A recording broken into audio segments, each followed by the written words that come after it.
చంద్రబాబు నేతృత్వంలోని ఆంధ్రప్రదేశ్ ప్రభుత్వం అర్చకులకు good news చెప్పింది. మేనిఫెస్టో హామీల మేరకు అర్చకుల వేతనాన్ని 15,000కు పెంచింది. ధూపదీప నైవేద్యాలకు ఇచ్చే మొత్తం 5,000 నుంచి 10,000కు పెంచుతూ ఆదేశాలిచ్చారు. ఆలయాల కళ్యాణ కట్టులో పనిచేసే నాయీ బ్రాహ్మణులకు కనీస వేతనం 25,000 ఉండేలా చర్యలు చేపడుతుంది.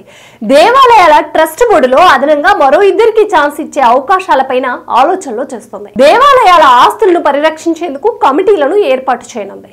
అలాగే ఆధ్యాత్మిక పర్యాటక అభివృద్ధిపైన ప్రభుత్వం దృష్టి పెట్టింది.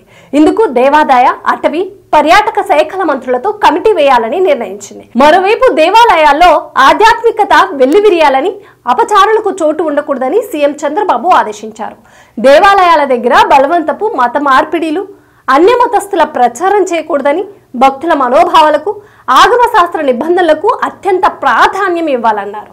దేవాలయాల్లో పరిశుభ్రత, ప్రసాదంలో నాణ్యత, ప్రశాంత వాతావరణం కనిపించేలా చర్యలు చేపట్టాలని సూచించారు. Please subscribe Pragya media. Please like, share, subscribe to Pragna Media. Pragna Media, please do like, share and subscribe. Please subscribe to Pragna Media. Please like, share and comment if you like the video. Pragna Media.